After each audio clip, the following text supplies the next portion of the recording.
ॐ अज्ञानतिमिरान्धस्य ज्ञानाञ्जनशलाकया चक्षुरुन्मीलितं येन तस्मै श्रीगुरुवे नमः। श्रीचैतन्यमनोभीष्टं भीष्टं स्थापितं येन भूतले स्वयं रूपः कदा मह्यं ददाति स्वपदान्तिकं। माझा जन्म अज्ञानमय अंधकारात झाला होता, परंतु माझ्या आध्यात्मिक गुरूंनी प्रकाशमय ज्ञानाने मला दृष्टी प्रदान केली आहे। मी त्यांना सादर प्रणाम करतो। श्रील रूप गोस्वामी ज्यांनी या भौतिक जगामध्ये चैतन्य महाप्रभूंची इच्छापूर्ती करणारे आंदोलन स्थापन केले आहे, मला कधी आपल्या चरण कमलांचा आश्रय प्रदान करते। वंदेहम श्री गुरुः श्रीयुतपदकमलं श्रीगुरुन् वैष्णवांश्च श्रीरूपं साग्रजातं सहगण रघुनाथ दिमितं तं सजीवं साद्वैतं सावधूतं परिजनसंहितं कृष्णचैतन्यदेवं श्री राधाकृष्णपादान सहगण ललिता श्री विशाखान्वितांश्च। माझे आध्यात्मिक गुरु आणि सर्व वैष्णवांच्या चरण कमलांशी मी सादर प्रणाम अर्पण करतो। मी श्रील रूप गोस्वामी आणि त्यांचे थोरले बंधू सनातन गोस्वामी, तसेच रघुनाथ दास आणि रघुनाथ भट्ट, गोपाल भट्ट आणि श्रील जीव गोस्वामी यांच्या चरण कमलांशी सादर प्रणाम करतो। मी भगवान कृष्ण चैतन्य आणि भगवान नित्यानंद यांना, तसेच अद्वैत राम आचार्य, गदाधर, श्रीवास या आणि त्यांच्या इतर पार्षदांना सादर प्रणाम करतो। मी श्रीमती राधाराणी आणि श्रीकृष्ण, तसेच श्री ललिता आणि विशाखा या त्यांच्या सखींना सादर प्रणाम करतो। हे कृष्ण करुणा सिंधू दीनबंधो जगतपते गोपेश गोपिकाकांत राधाकांत नमोस्तुते। हे श्रीकृष्ण, तुम्ही दुःखी जनांचे मित्र आणि सृष्टीचे निर्माते आहात। तुम्ही गोपींचे स्वामी आणि राधा राणीचे प्रियकर आहात। मी तुम्हाला सादर प्रणाम करतो। तप्त कांचन गौरांगी राधे वृंदावनेश्वरी वृषाभानुसुते देवे प्रणमाणी हरिप्रिये। मी राधा राणीला प्रणाम करतो, जिची अंगकांती तप्त द्रवरूप सुवर्णाप्रमाणे आहे व जी वृंदावनाची राणी आहे। तू वृषभाणू राजाची सुपुत्री आहेस, तसेच भगवान श्रीकृष्णास तू अत्यंत प्रिय आहेस। वांश्चा कल्पतरुभ्यश्च कृपासिन्धुभ्य एव च पतितानां पावनेभ्यो वैष्णवेभ्यो नमो नमः। मी भगवंतांच्या सर्व वैष्णव भक्तांना सादर प्रणाम करतो, जे कल्पवृक्षाप्रमाणे सर्वांच्या इच्छा पूर्ण करतात आणि जे पतित जीवांच्या प्रती अत्यंत दयाळू आहे। श्रीकृष्ण चैतन्य प्रभू नित्यानंद, श्री अद्वैत गदाधर श्रीवासादी गौरभक्त वृंद, श्रीकृष्ण चैतन्य नित्यानंद प्रभू, श्री अद्वैत गदाधर श्रीवास आणि भक्ती परंपरेतील सर्वांना मी सादर प्रणाम करतो। हरे कृष्णा कृष्ण कृष्ण हरे हरे, हरे राम राम राम हरे हरे। भगवद्गीतेला गीतोपनिषदेनेही म्हटले आहे। गीता ही वैदिक ज्ञानाचे सार तसेच वैदिक साहित्यातील एक अत्यंत महत्त्वपूर्ण उपनिषद आहे। अर्थात भगवद्गीतेवर इंग्रजीमध्ये अनेक भाष्ये लिहिली गेली व एखाद्याच्या मनात आणखी एका भाष्याच्या गरजेबद्दल प्रश्न निर्माण होऊ शकतो। या प्रस्तुत आवृत्तीबद्दल पुढील प्रमाणे स्पष्ट समर्थन करणे शक्य आहे। नुकतेच एका अमेरिकन महिलेने एका इंग्रजी भाषेतील कोणत्या तरी अनुवादाची शिफारस करण्यास आग्रह केला। भगवद्गीतेच्या इंग्रजीमधील अनेक आवृत्त्या अमेरिकेत उपलब्ध आहेत, पण माझ्या पाहण्यात तरी केवळ अमेरिकेतच नव्हे तर भारतात सुद्धा जिला पूर्णपणे अधिकृत म्हणता येईल अशी गीतेची एकही आवृत्ती नाही। कारण बहुतेक प्रत्येक प्रकारच्या आवृत्तीत भाष्यकाराने भगवद्गीता जशी आहे तशी, म्हणजेच यथार्थ रूपात प्रस्तुत न करता आपली स्वतःची मते प्रदर्शित केली आहेत। भगवद्गीतेचा मूळ आशय खुद्द भगवद्गीतेतच सांगितला आहे। तो याप्रमाणे आहे: आपल्याला एखादे विशिष्ट औषध घ्यायचे असेल तर औषधावर लिहिलेल्या निर्देशांनुसारच ते घेतले पाहिजे। आपण आपल्या स्वतःच्या लहरीप्रमाणे अथवा एखाद्या हितचिंतकाच्या निर्देशानुसार औषध घेऊ शकत नाही। त्यावरील लिखित आदेशानुसार अथवा वैद्यांच्या आदेशानुसारच ते घेतले पाहिजे। त्याचप्रमाणे भगवद्गीता ही तिच्या प्रवक्त्याने सांगितलेल्या आदेशानुसार मान्य अथवा स्वीकार केली गेली पाहिजे। भगवद्गीतेचे प्रवक्ते भगवान श्रीकृष्ण आहेत। भगवद्गीतेच्या प्रत्येक पानावर त्यांचा उल्लेख परमेश्वर अथवा भगवान म्हणूनच केला आहे। शक्तिमान महापुरुष अथवा कोणत्याही शक्तिमान देवतेला सुद्धा काही वेळा भगवान म्हणून संबोधण्यात येते आणि या ठिकाणी सुद्धा श्रीकृष्ण हे निश्चितच श्रेष्ठ महापुरुष आहेत असे सुचवण्यात आले आहे। पण भगवान श्रीकृष्ण हे पूर्ण पुरुषोत्तम आहेत हे आपण जाणले पाहिजे। आणि याला भारतातील वैदिक ज्ञानाच्या महान आचार्यांनी, उदाहरणार्थ शंकराचार्य, रामानुजाचार्य, मध्वाचार्य, निंबार्क, श्री चैतन्य महाप्रभू आणि अशाच इतर अनेक आचार्यांनी मान्यता दिली आहे. भगवंतांनी स्वतःला भगवद्गीतेमध्ये पुरुषोत्तम श्री भगवान म्हणून घोषित केले आहे. ब्रह्मसंहिता आणि इतर सर्व पुराणांनी, विशेष करून श्रीमद भागवत, जे भागवत पुराण म्हणून ओळखले जाते, कृष्णस्तु भगवान स्वयं त्यांच्या या पुरुषोत्तम भगवान म्हणून स्वीकार केला आहे.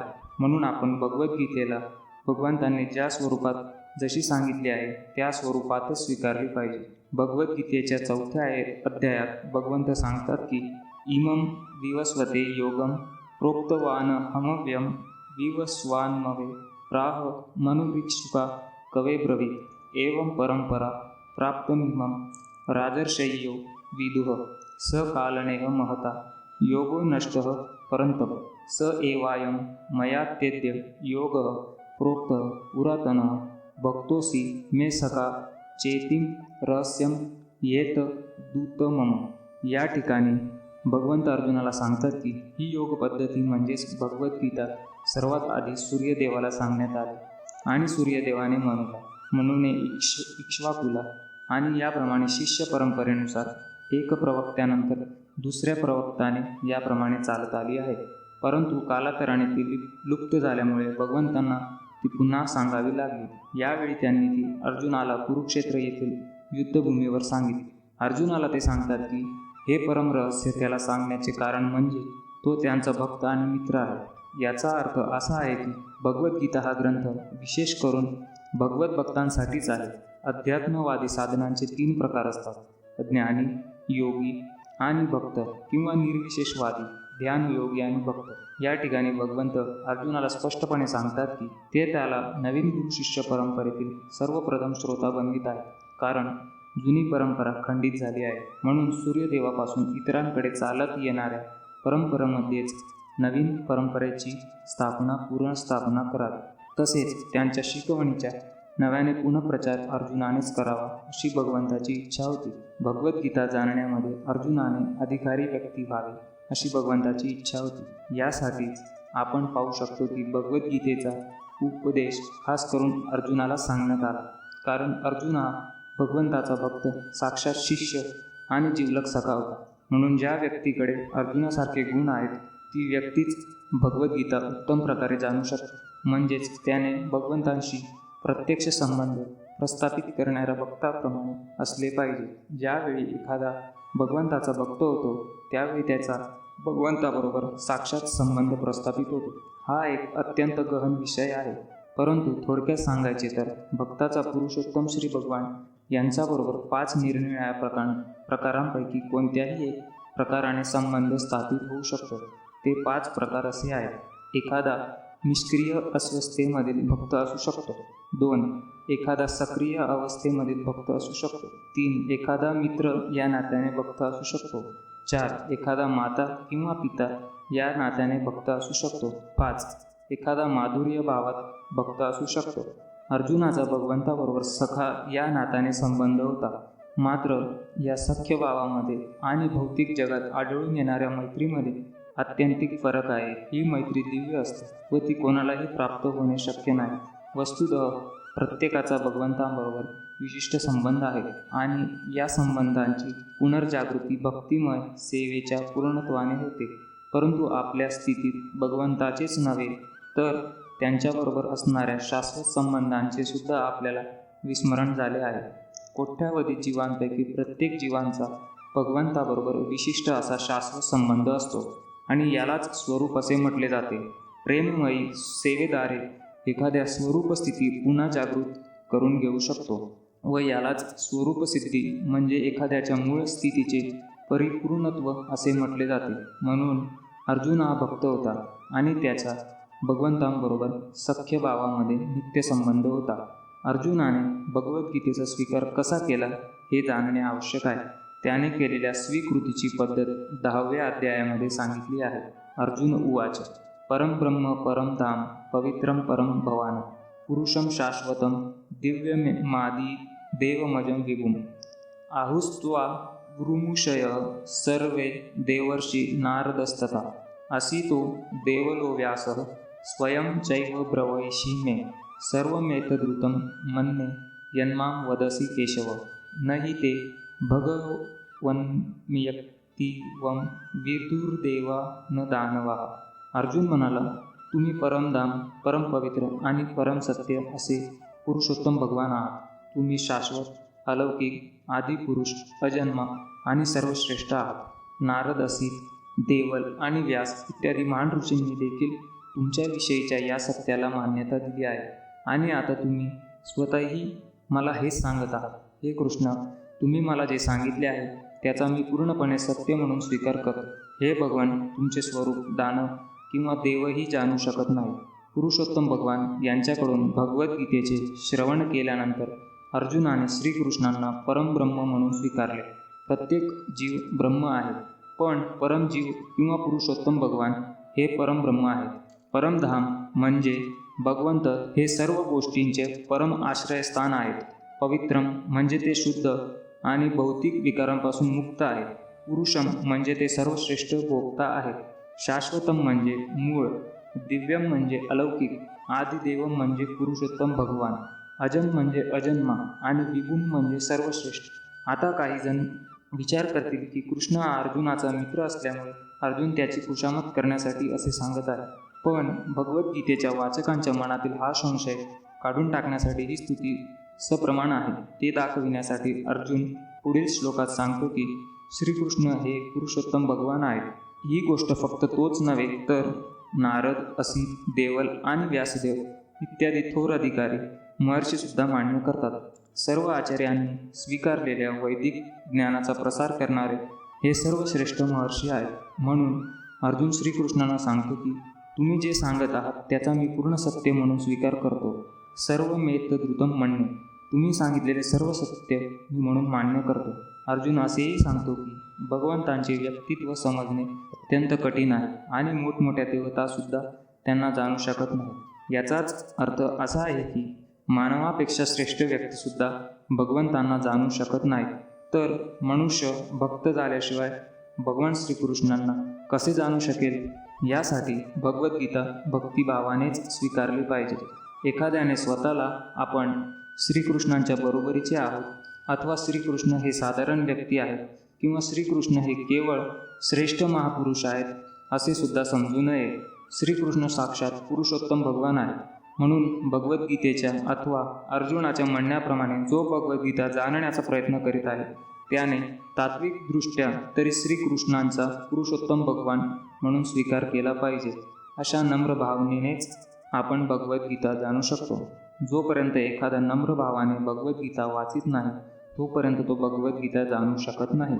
कारण भगवद्गीता हे एक महान रहस्य आहे. वास्तविक भगवद्गीता आहे तरी काय? अज्ञानमय भौतिक अस्तित्वातून मानव जातीचा उद्धार करणे हा भगवद्गीतेचा उद्देश आहे. अर्जुनाला ज्याप्रमाणे कुरुक्षेत्र येथे युद्ध करण्यामध्ये अडचणी होत्या त्याचप्रमाणे प्रत्येक मनुष्य हा नाना प्रकारच्या अडचणींमुळे त्रस्त झालेला असतो. अर्जुन श्रीकृष्णांना शरण गेल्यामुळे त्याला भगवद्गीता सांगण्यात आली. फक्त अर्जुनच नव्हे तर आपल्यापैकी प्रत्येकजण हा भौतिक जीवनामुळे चिंताग्रस्त आहे. आपले अस्तित्व मुळी असत वातावरणात आहे. खरं तर आपण असत वातावरणाने घाबरण्याचे काहीच कारण नाही, कारण आपले अस्तित्व शाश्वत आहे. पण काही कारणासाठी आपल्याला असत वातावरणात ठेवण्यात आले आहे. असत म्हणजे जे अस्तित्वात नाही ते. दुःख भोगणाऱ्या अनेक मनुष्यांपैकी जे खऱ्या अर्थाने आपल्या स्वरूपाविषयी म्हणजे आपण कोण आहोत, आपल्याला अशा विचित्र परिस्थितीमध्ये का ठेवण्यात आले आहे इत्यादी गोष्टींबद्दल जिज्ञासू असे फारच थोडे जण आहेत. आपण दुःख का भोगतो यासंबंधी आपली जिज्ञासा जर जागृत झाली नाही, त्याचप्रमाणे आपल्याला ही दुःखे नको असून सर्व दुःखातून सुटका करून घेण्याची आपली इच्छा आहे. हे सत्य जर मनुष्याला उमजले नाही तर अशा मनुष्याला खरा मनुष्य समजता येणार नाही. या प्रकारची जिज्ञासा एखाद्याच्या मनामध्ये उत्पन्न झाल्यावरच खऱ्या अर्थाने मानवतेचा आरंभ होतो. या प्रकारच्या जिज्ञासेला ब्रह्मसूत्रांमध्ये ब्रह्मजिज्ञासा असे म्हटले आहे. अर्थातो ब्रह्मजिज्ञासा.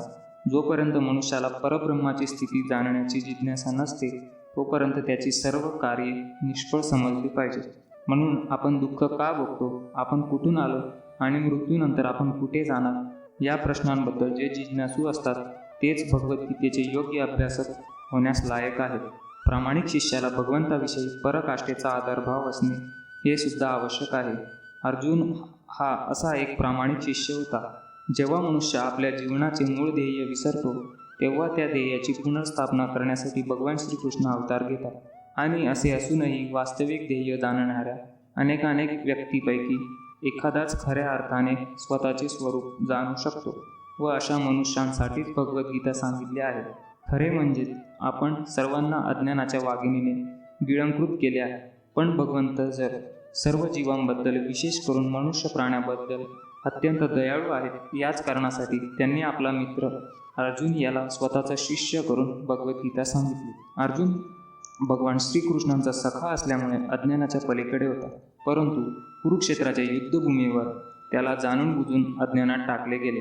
त्यामुळे तो जीवनाच्या समस्यांबद्दल भगवान श्रीकृष्णांना प्रश्न विचारू शकेल आणि ते मनुष्याच्या भावी पिढ्यांच्या कल्याणार्थ या समस्यांचे समाधान करून जीवनाची घडी नीट बसवून देऊ शकतील. अशा तऱ्हेने मनुष्य योग्य कृती करून मनुष्यदेहाचे उद्दिष्ट प्राप्त करू शकेल. भगवद्गीतेचा विषय म्हणजे 5 मूलभूत तत्वांबद्दलचे ज्ञान होय. सर्वप्रथम परमेश्वराबद्दलच्या ज्ञानाचे आणि नंतर जीवात्म्याच्या स्वरूपस्थितीबद्दलच्या ज्ञानाचे विवेचन केले आहे. जो सर्वांचे नियंत्रण करतो तो परमेश्वर होय व जे नियंत्रित असतात ते जीवात्मे होत. मी नियंत्रित नसून स्वतंत्र आहे असे म्हणणाऱ्या जीवात्म्याला मूर्खच समजावे. जीव किमान आपल्याला बद्धावस्थेमध्ये तरी प्रत्येक बाबतीत नियंत्रित असतो. अशा प्रकारे भगवद्गीतेमध्ये ईश्वर किंवा परमनियंत्रक आणि नियंत्रित जीवात्मे यांच्याबद्दल विवेचन केले आहे. त्याचबरोबर प्रकृती, काळ आणि कर्म यांचेही विवेचन गीतेमध्ये करण्यात आले आहे. हे अखिल विश्व निरनिराळ्या प्रकारच्या कृतींनी भरलेले आहे. सर्व जीवात्मे वेगवेगळ्या कृती करण्यात गुंतलेले असतात. ईश्वराचे स्वरूप काय, जीवात्म्यांची स्वरूपस्थिती, प्रकृती, भौतिक विश्व म्हणजे काय व ते काळाच्या प्रभावाने कसे नियंत्रित केले गेले जाते आणि जीवात्म्यांची कर्मे कोणती इत्यादी गोष्टींबद्दलचे ज्ञान आपण भगवद्गीतेपासून मिळवले पाहिजे. भगवद्गीतेमधील 5 मूलभूत तत्वांपैकी परमेश्वर, कृष्ण, ब्रह्म, परमनियंत्रक किंवा परमात्मा यापैकी कोणत्याही नावाचा उपयोग करा. हे तत्व सर्वश्रेष्ठ आहे. गुणात्मकदृष्ट्या जीव आणि परमेश्वर यांच्यात साम्य आहे. उदाहरणार्थ भगवद्गीतेच्या नंतरच्या अध्यायात सांगितले आहे की भौतिक प्रकृतीच्या सर्व कार्यावर परमेश्वराचे नियंत्रण असते. भौतिक प्रकृती स्वतंत्र नसून ती भगवंतांच्या आज्ञेचे पालन करीत असते. भगवान श्रीकृष्ण सांगतात की मयाध्यक्षेण प्रकृती सूयते सचराचरम. ही भौतिक प्रकृती माझ्या नियंत्रणाखाली कार्य करीत आहे. ब्रह्मांडामध्ये आश्चर्यकारक गोष्टी घडताना आपल्याला दिसतात. या सृष्टीमागे एक नियंत्रक आहे हे आपण जाणले पाहिजे. कोणतीही गोष्ट नियंत्रणाशिवाय प्रकट होऊ शकत नाही. नियंत्रकच नाही असे समजणे हे बालिशपणाचे लक्षण आहे. उदाहरणार्थ एखादे लहान बालक मोटार गाडी पाहून विचार करेल की ही तर घोडा किंवा इतर प्राण्याशिवाय आश्चर्यकारकपणे चालते. पण बुद्धिमान मनुष्याला मोटार गाडी मागील अभियांत्रिकी व्यवस्थेचे ज्ञान असते. त्याला सदैव माहीत असते की अशा यंत्रामागे यंत्र चालविणारा एखादा मनुष्य किंवा चालक असतोच. याचप्रमाणे परमेश्वर हा सुद्धा एखाद्या चालकासारखा आहे. त्याच्या मार्गदर्शनाखाली सर्व काही घडत असते. पुढील अध्यायांवरून आपल्याला कळेल की परमेश्वराने जीवात्म्यांना आपले अंश म्हणून स्वीकारले आहे. ज्याप्रमाणे सोन्याचा कण म्हणजे सोनेच असते किंवा सागरातील पाण्याचा थेंबसुद्धा खारट असतो, त्याचप्रमाणे आपण सर्व जीवात्मे भगवान श्रीकृष्णाचे अंश असल्यामुळे आपल्यामध्येही परमेश्वराचे सर्व गुण सूक्ष्म रूपात विद्यमान असतात. कारण आपण सूक्ष्म, नियंत्रित किंवा गौण ईश्वर आहोत. आपण अंतराळ किंवा ग्रहांवर नियंत्रण करण्याचा प्रयत्न करीत आहोत आणि ही नियंत्रण करण्याची प्रवृत्ती श्रीकृष्णांमध्ये असल्यामुळेच आपल्यात देखील आहे. ही प्रवृत्ती आपल्यामध्ये असली तर आपण जाणले पाहिजे की आपण परमनियंत्रक नाही. भगवद्गीतेमध्ये हे स्पष्ट करून सांगितले आहे. भौतिक प्रकृती म्हणजे काय?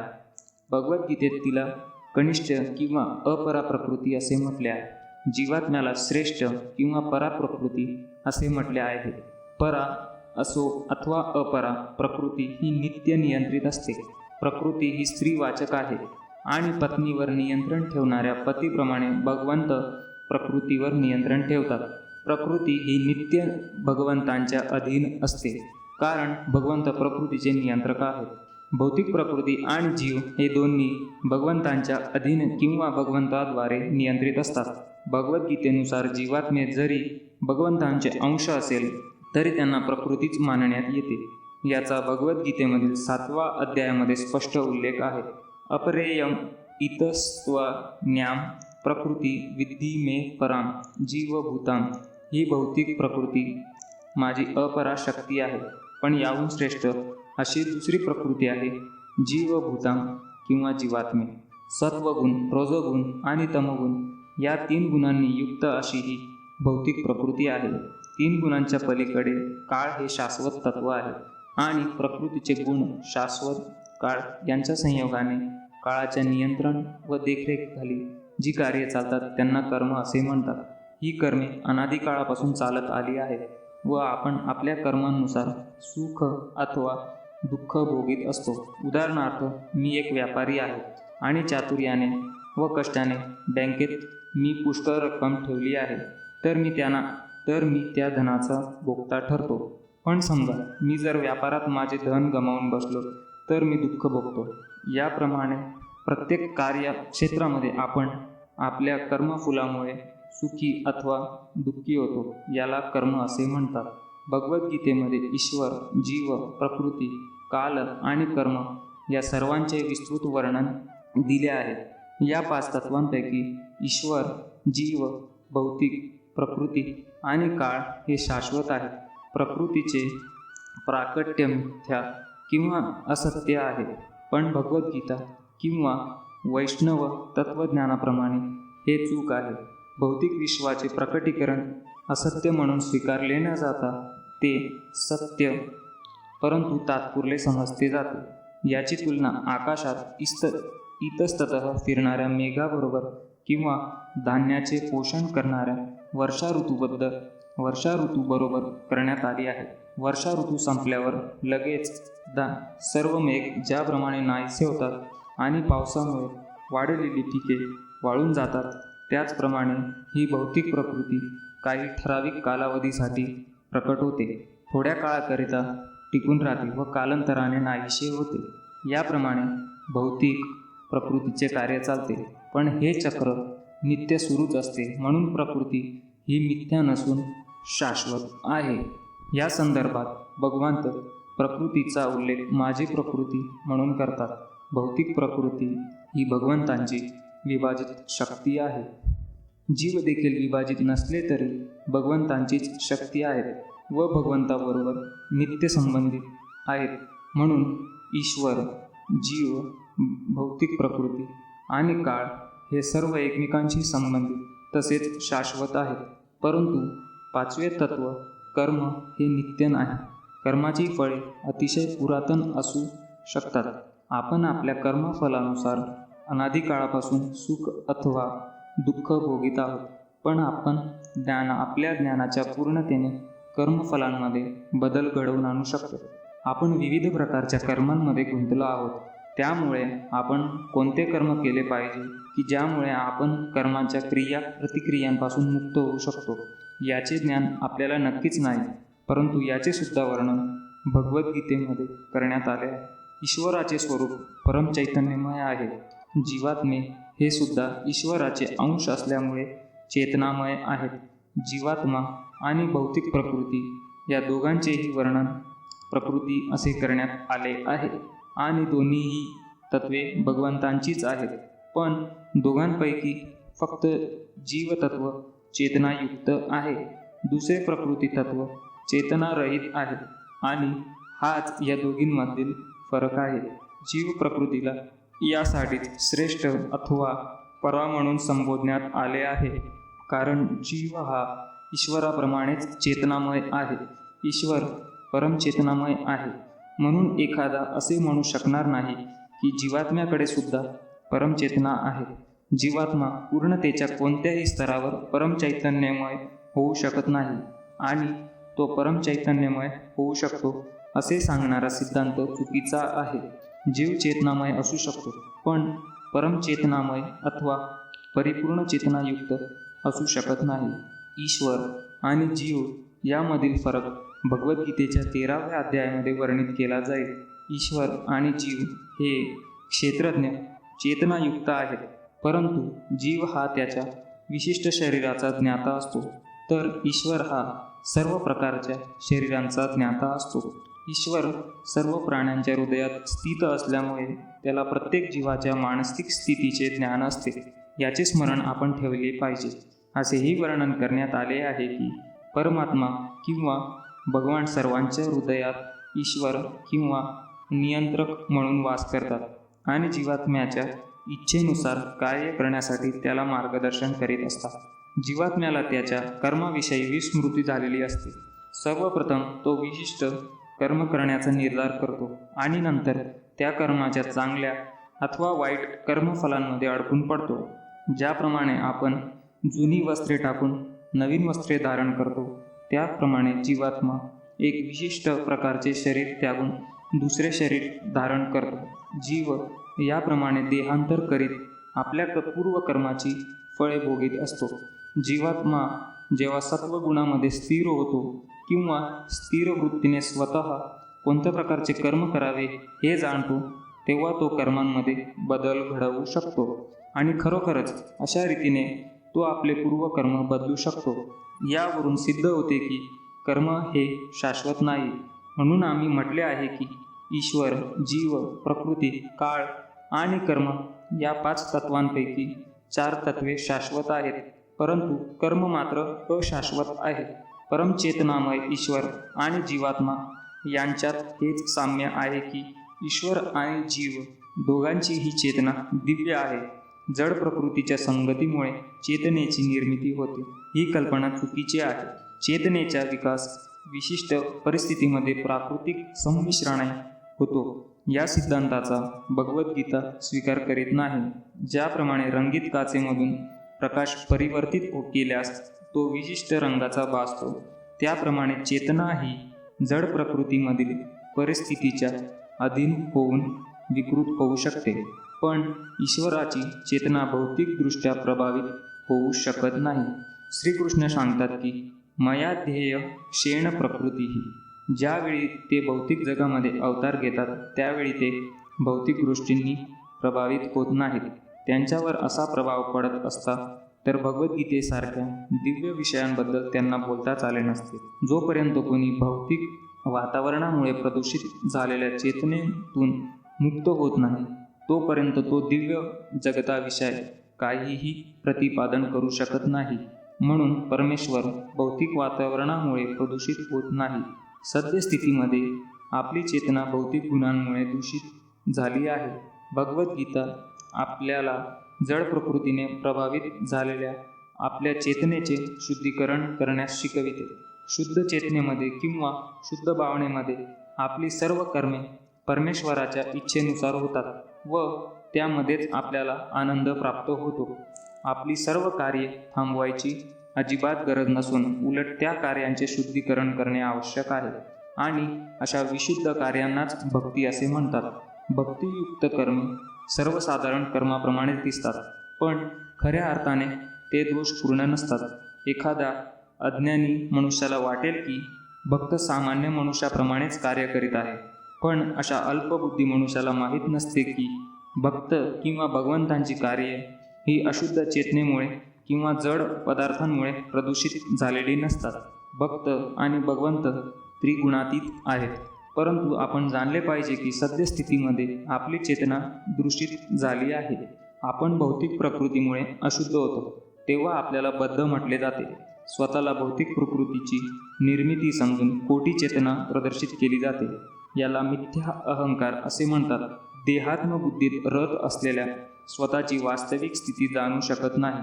मनुष्याला देहात्मबुद्धीतून मुक्त करण्यासाठीच भगवद्गीता सांगितली आहे आणि भगवंतांकडून ज्ञानप्राप्ती करून घेण्यासाठीच अर्जुन या स्थितीत राहिला होता.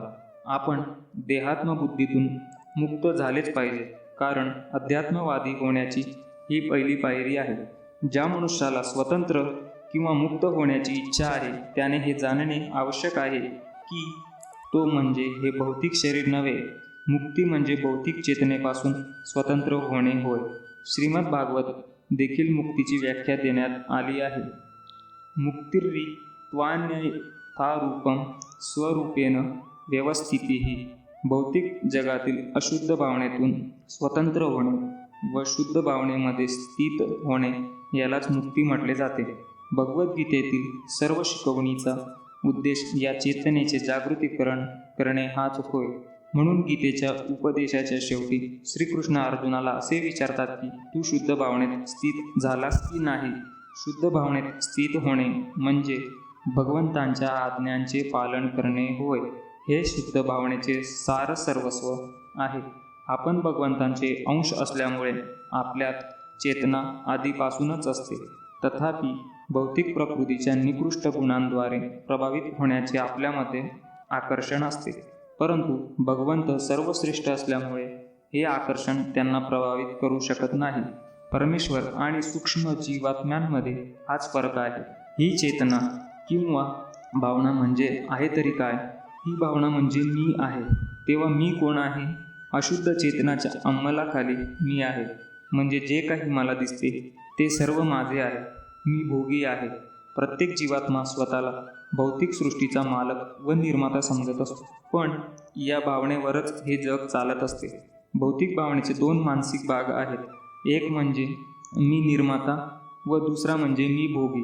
परंतु वास्तविकपणे परमेश्वर हाच निर्माता व भोगता आहे आणि जीवात्मा हा परमेश्वराचा अंश असल्यामुळे तो निर्माता नाही, भोगताही नाही, तर एक सहयोगी आहे.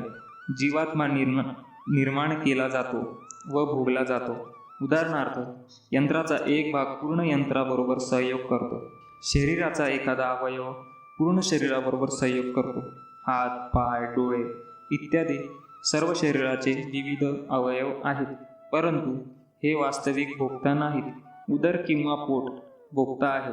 पाय चालतात, हात भोजन करण्यास मदत करतात, दात चर्वण करतात आणि शरीराचे इतर सर्व अवयव उदराच्या संतुष्टीसाठी कार्य करीत असतात.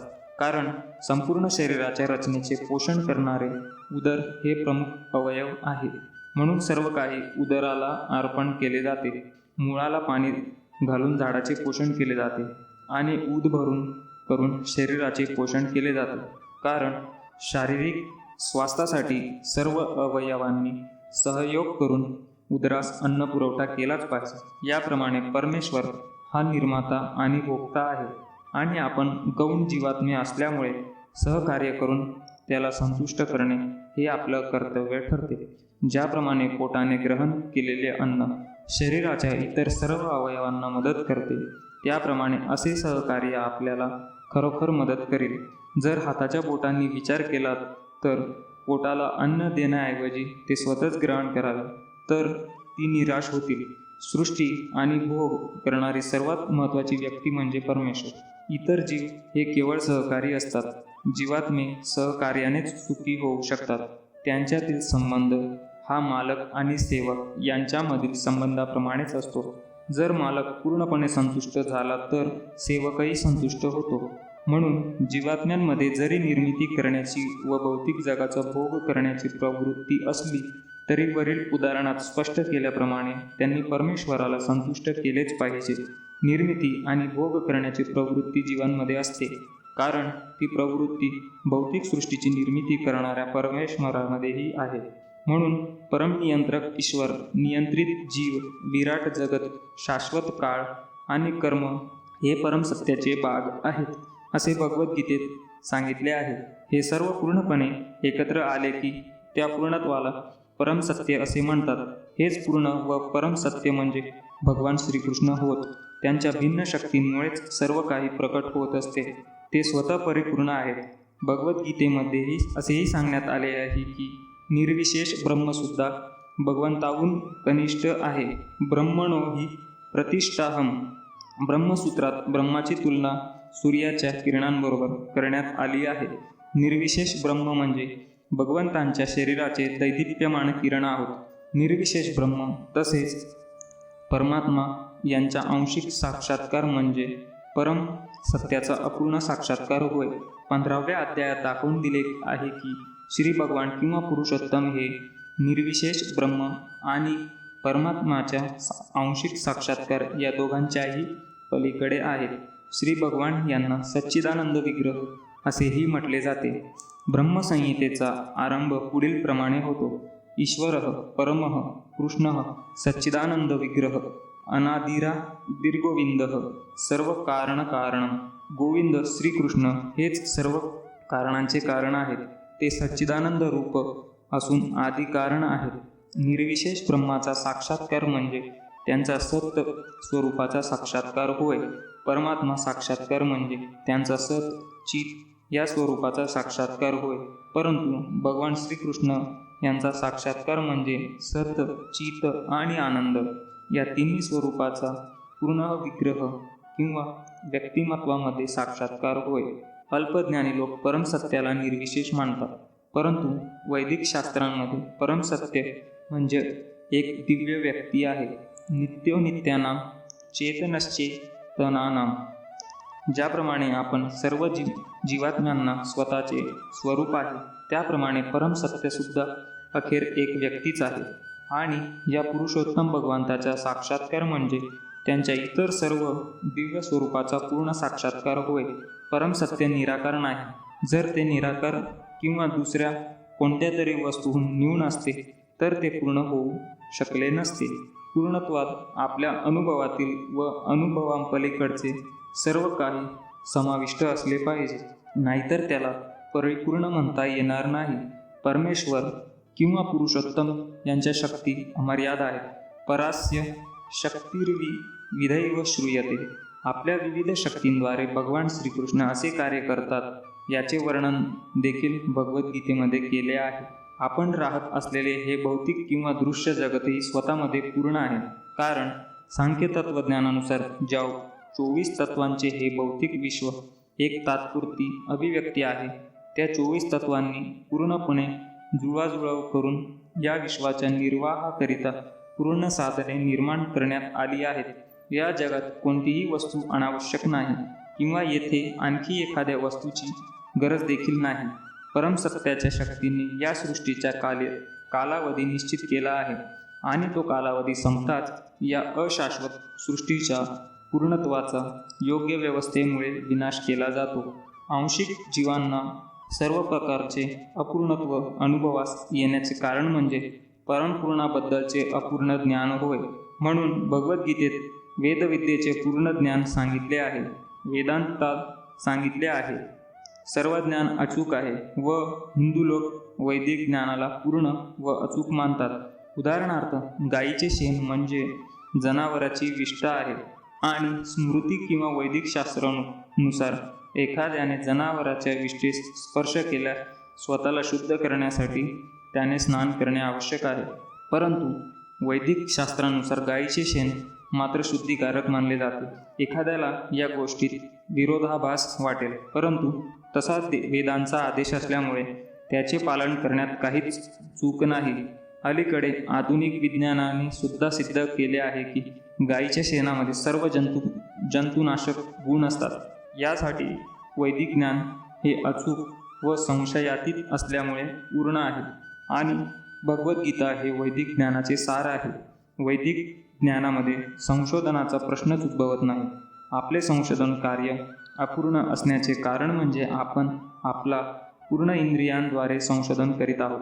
भगवद्गीतेमध्ये सांगितल्याप्रमाणे गुरु शिष्य परंपरेमधून चालत आलेल्या पूर्ण ज्ञानाचाच आपण स्वीकार केला पाहिजे. ज्या परंपरेचा आरंभ सर्वश्रेष्ठ गुरु स्वतः भगवान श्रीकृष्ण यांच्याकडून झाला आहे व अनेक आचार्यांद्वारे जी खाली चालत आली आहे, अशा परंपरेमधील योग्य व्यक्तीकडूनच आपण ज्ञान मिळविले पाहिजे. अर्जुनाने शिष्य या नात्याने भगवान श्रीकृष्णांच्या गीतोपदेश ग्रहण केला आणि भगवंतांच्या कोणत्याही वचनाला विरोध न करता त्याने प्रत्येक गोष्ट स्वीकारली. भगवद्गीतेचा एक भाग स्वीकारायचा आणि दुसरा नाकारायचा असे आपण करू शकत नाही. वैयक्तिक मताप्रमाणे काहीही अर्थ न लावता, कोणताही भाग न गाळता व ग्रंथांच्या विषय वस्तूमध्ये स्वतःच्या लहरीप्रमाणे ढवळाढवळ न करता भगवद्गीता स्वीकारली पाहिजे. वैदिक ज्ञानाची सर्वाधिक परिपूर्ण कृती म्हणून गीता स्वीकारली पाहिजे. वैदिक ज्ञानाचा उगम दिव्य आहे आणि या ज्ञानाचे पहिले वचन साक्षात परमेश्वराच्या श्रीमुखातून बाहेर आले आहे. परमेश्वराच्या वचनांना अपौरुषैय असे म्हणतात, कारण 4 प्रकारच्या दोषांनी दूषित असलेल्या या भौतिक जगातील व्यक्तीच्या शब्दांपेक्षा भगवंतांची वचने अतिशय वेगळी आहेत. 1. बद्ध जीव 1. निश्चितपणे चुका करतो. 2. सतत भ्रमात असतो. 3. दुसऱ्यांना फसविण्याची इच्छा बाळगून असतो. आणि 4. अपूर्ण इंद्रियांमुळे मर्यादित असतो. या दोषांमुळे साधारण मनुष्याला सर्वव्यापी ज्ञानाचे संपूर्ण निवेदन करणे शक्य नाही. दोषपूर्ण जीव वैदिक ज्ञान प्रदान करू शकत नाही. सर्वप्रथम हे ज्ञान ब्रह्मदेवाला हृदयामध्ये सांगण्यात आले. ब्रह्मदेव हा सृष्टीमधील पहिला जीव आहे आणि ज्याने ज्या मूळ रूपात या ज्ञानाची प्राप्ती भगवंतांकडून केली होती, त्याच रूपात आपल्या पुत्रांना व शिष्यांना ज्ञान प्रदान केले. भगवंत हे परिपूर्ण असल्यामुळे भौतिक प्रकृतीच्या नियमांमध्ये बद्ध होण्याची शक्यताच नाही. म्हणून बुद्धिमान व्यक्तीने हे जाणणे आवश्यक आहे की या सृष्टीतील सर्व गोष्टींचे भगवान हे एकमेव स्वामी आहेत आणि तेच मूळ निर्माते आहेत. इतकेच नव्हे तर ब्रह्मदेवाचेही जनक आहेत. 11व्या अध्यायामध्ये भगवंत प्रपितामह म्हणून संबोधण्यात आले आहे, कारण ब्रह्मदेवाला पितामह असे सामान्यतः संबोधले जाते. भगवंत हे पितामह यांचे सुद्धा जनक आहेत. यासाठीच कोणत्याही व्यक्तीने कोणत्याही गोष्टीवर स्वतःचा हक्क गाजवू नये आणि भगवंतांनी आपल्यासाठी जो हिस्सा काढून ठेवला आहे त्याच गोष्टींचा त्याने स्वीकार करावा. भगवंतांनी आपल्याकरिता जो वाटा बाजूला काढून ठेवला आहे त्याचा उपयोग आपण कसा करावा याची अनेक उदाहरणे दिलेली आहेत. याचे वर्णन भगवद्गीतेमध्ये सुद्धा केले आहे. कुरुक्षेत्रावरील युद्धभूमीमध्ये सर्वप्रथम आपण लढू नये असे अर्जुनाने ठरविले होते. हा त्याचा स्वतःचा निर्णय होता. अर्जुनाने भगवंतांना सांगितले की स्वतःच्या नातलगांना ठार मारून राज्य उपभोगण्याची आपली इच्छा नाही. हा निर्णय शारीरिक स्तरावर आधारित होता, कारण तो स्वतःला शरीरच समजत नव्हता आणि त्याचे भाऊ, भाचे, पुतणे, मेहुणे, आजोबा हे देहसंबंधी होते. म्हणून त्याला आपल्या शारीरिक गरजांची पूर्ती करणे आवश्यक आहे असे वाटत होते. अर्जुनाचा हा दृष्टिकोन बदलण्यासाठीच भगवंतांनी भगवद्गीता सांगितली. सरतेशेवटी अर्जुन जेव्हा सांगतो की करिष्ये वचनं तव, तुमच्या शब्दाप्रमाणे वागेन, तेव्हा तो भगवंतांच्या मार्गदर्शनानुसार कार्य करण्याचा निर्धार व्यक्त करतो. या जगात मनुष्याने कुत्र्या मांजरांप्रमाणे भांडणे योग्य नाही. मनुष्य जीवनाचे महत्त्व जाणण्या इतपत आणि सामान्य पशुप्रमाणे भांडण्यांचे नाकारण्या इतपत मनुष्याने बुद्धिमान असणे आवश्यक आहे. मनुष्याने जीवनाचे ध्येय जाणले पाहिजे व हे जाणण्यासाठी आवश्यक ते मार्गदर्शन वैदिक शास्त्रांमध्ये केले आहे आणि त्याचे सार भगवद्गीतेमध्ये देण्यात आले आहे. वैदिक साहित्य हे जनावरांसाठी नसून मनुष्यांसाठी आहे. पशु इतर पशूंची हत्या करू शकतात, कारण त्यांच्या बाबतीत पापाचा प्रश्नच उद्भवत नाही. पण जर एखाद्या मनुष्याने स्वतःच्या अनंतप्रिय जिज्ञा तृप्तीकरिता प्राण्याची हत्या केली तर तो निसर्ग नियमांचे उल्लंघन केल्यास शिक्षेस जबाबदार ठरतो. भगवद्गीतेमध्ये स्पष्टपणे असे विश्लेषण करण्यात आले आहे की भौतिक प्रकृतीच्या विविध गुणांनुसार 3 प्रकारचे कर्मे असतात. उदाहरणार्थ सत्वगुणातील कर्म, राजस आणि तामस गुणातील कर्मे. त्याचप्रमाणे 3 प्रकारचा आहार, उदाहरणार्थ सत्वगुणयुक्त आहार, राजसिक आणि तामसिक गुणयुक्त आहार. या सर्वांचा स्पष्टपणे आणि विस्तृत रूपात विश्लेषण केले आहे आणि भगवद्गीतेतील आदेशाचा जर योग्य उपयोग आपण केला तर आपले संपूर्ण जीवन शुद्ध बनते. सरतेशेवटी आपण भौतिक विश्वाच्या पलीकडे असलेले आपले ऐच्छिक अथवा इप्सित ध्येय गाठू शकतो. यदगत्वा न निर्वतन्ते तदधामं परमं मम. या इप्सित ध्येयालाच सनातन, शाश्वत किंवा दिव्य जगत म्हटले जाते. या भौतिक जगामध्ये सर्व काही क्षणभंगूर आहे हे आपण पाहू शकतो. याची निर्मिती होते, हे काही काळ स्थित राहते, काही अंशांची निर्मिती करते, क्षीण होते आणि शेवटी नाश पावते. हाच या भौतिक जगाचा नियम आहे. मग ते शरीर असो, फळ असो वा इतर काहीही असो. पण या क्षणिक जगता पलीकडेही दुसरे एक जग आहे ज्याच्याबद्दलच्या आपल्याला माहिती आहे. ते जगत स्वरूपतः सनातन किंवा शाश्वत आहे. 11व्या अध्यायामध्ये जीव तसेच भगवान दोघांनाही सनातन म्हणण्यात आले आहे.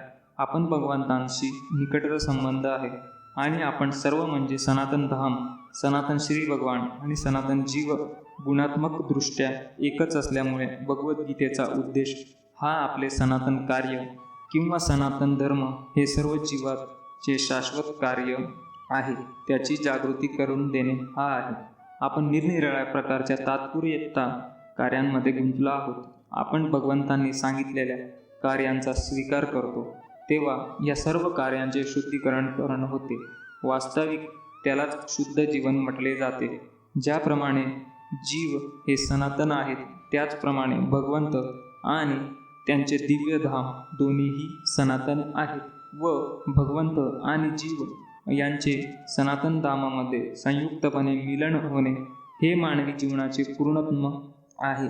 जीव हे भगवंतांचे पुत्र असल्याकारणाने भगवंत जीवांबद्दल अत्यंत दयाळू आहेत. भगवद्गीतेमध्ये भगवंत घोषित करतात की सर्व येणीषु अहम बीजप्रदः पिता, मी सर्वांचा पिता आहे. अर्थात ज्यांच्या त्यांच्या विविध कर्मानुसार सर्व प्रकारच्या योनींमध्ये जीव आहेत, पण भगवंत या ठिकाणी दावा करतात की ते या सर्वांचेच पिता आहेत. यासाठीच पतित आणि बद्ध जीवांचा उद्धार करण्यासाठी तसेच त्यांना सनातन शाश्वत धामामध्ये पुन्हा बोलविण्यासाठी भगवंत अवतार घेतात. सनातन धामामध्ये प्रवेश केल्यामुळे जीव पुन्हा भगवंतांच्या सहवासात आपले शरीर प्राप्त करतात. स्वतः भगवान विविध अवतार धारण करतात किंवा आपल्या विश्वासू सेवकांना पुत्र, पार्षद अथवा आचार्य म्हणून बद्ध जीवांचा उद्धार करण्यासाठी पाठवितात. यावरून सिद्ध होते की सनातन हा कोणत्याही भौगोलिक धर्माच्या पद्धतीपुरताच मर्यादित नसून ते शाश्वत भगवंतांशी संबंध असणाऱ्या शाश्वत जीवांचे शाश्वत कार्य आहे. पूर्वी सांगितल्याप्रमाणे सनातन धर्म म्हणजेच जीवांचे शाश्वत कार्य होय. श्रीपाद रामानुजाचार्य सनातन शब्दाचा अर्थ असा सांगतात, ज्याला आरंभही नाही आणि अंतही नाही. म्हणून ज्यावेळी आपण सनातन धर्माबद्दल बोलतो तेव्हा श्रीपाद रामानुजाचार्यांच्या प्रमाणाच्या आधारावर आपण समजले पाहिजे की त्याला आरंभही नाही आणि अंतही नाही. इंग्रजी भाषेतील रिलिजन शब्द हा सनातन धर्म या शब्दापासून थोडा भिन्न आहे. रिलिजन शब्दावरून विश्वास या कल्पनेची जाणीव होते आणि विश्वास हा बदलू शकतो. एका विशिष्ट पद्धतीवर एखाद्याचा विश्वास असू शकतो आणि ती व्यक्ती विश्वास बदलून दुसऱ्या पद्धतीचा अवलंब करू शकते, परंतु कधीच बदलू शकत नाही. अशा कार्याला उद्देशून सनातन धर्म असे म्हटले जाते.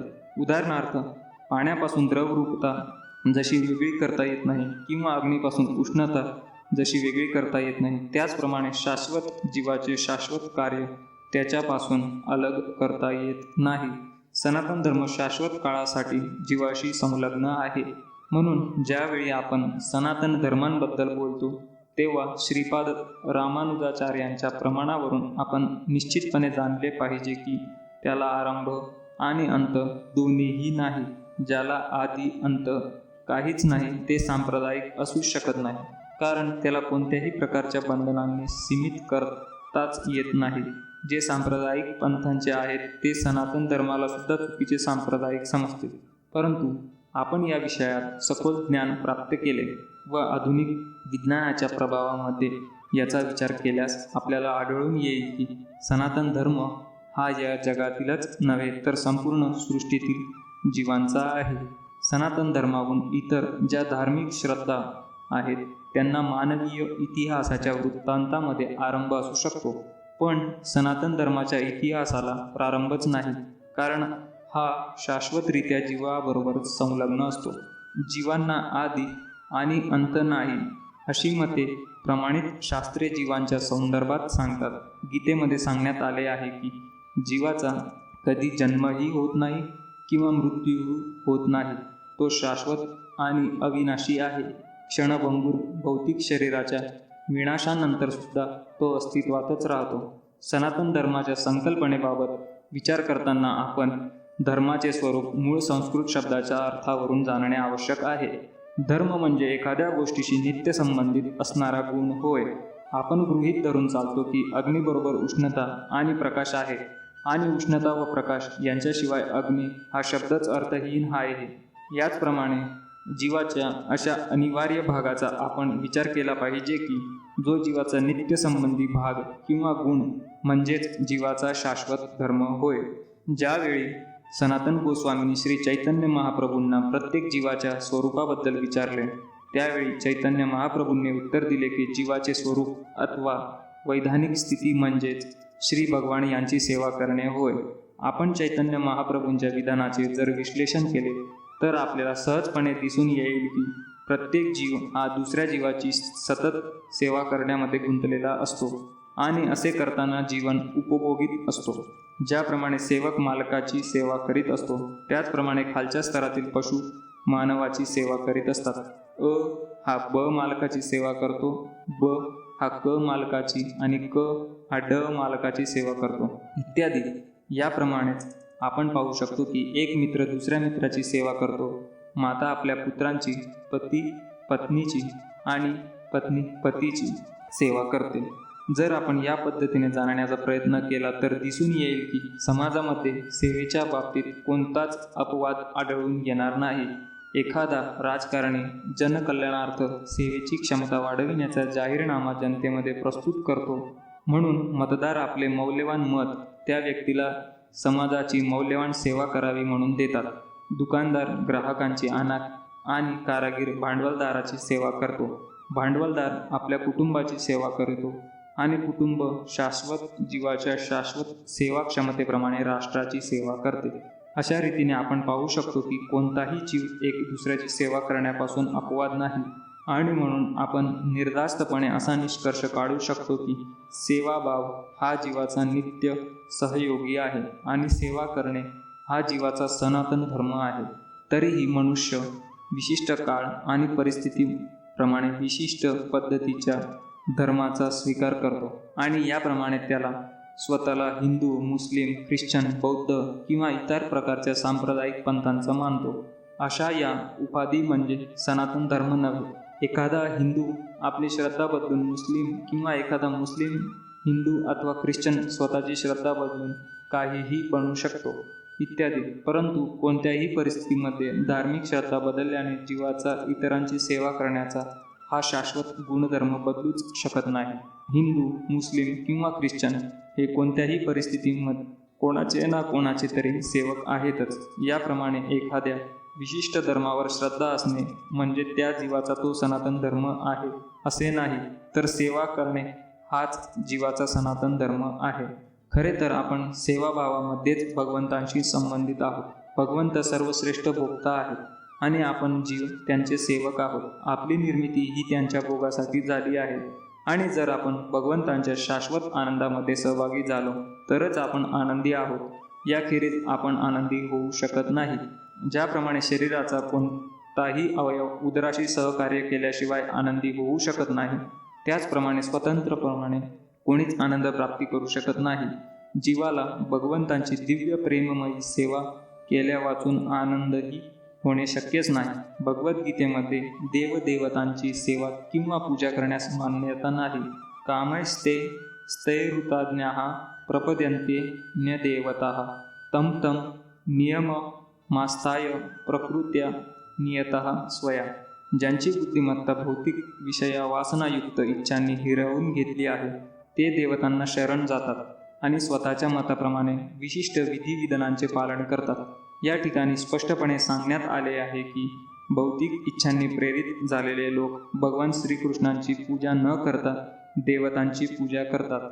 जेव्हा आम्ही कृष्ण नावाचा उल्लेख करतो तेव्हा ते नाव कोणत्याही संप्रदायाला उद्देशून म्हणून नाही. कृष्ण म्हणजे सर्वोच्च आनंदाचे भांडार किंवा आनंद सरोवर होय आणि याची पुष्टी शास्त्राने केली आहे. आपण सर्वजण आनंद प्राप्तीसाठी धडपडत असतो. आनंद मयोभ्यासात भगवंताप्रमाणेच जीव हे चेतनायुक्त आहे, पण ते आनंदाच्या शोधात आहेत. भगवंत हे नित्य आनंदीच आहेत आणि जर जीवांनी त्यांचा संग केला तर जीवसुद्धा आनंदी होतात. अशा मर्त्य जगामध्ये वृंदावनातील आनंदमयी लीला दाखविण्यासाठीच भगवंत अवतार घेतात. भगवान श्रीकृष्ण ज्यावेळी वृंदावनामध्ये होते त्यावेळी त्यांनी आपल्या गोपमित्र गोपिका वृंदावनातील निवासी आणि गायी यांच्याबरोबर ज्या लीला केल्या त्या पूर्ण आनंदमयी होत्या. वृंदावनातील सर्व निवासी श्रीकृष्णांशिवाय इतर काही जाणतच नव्हते.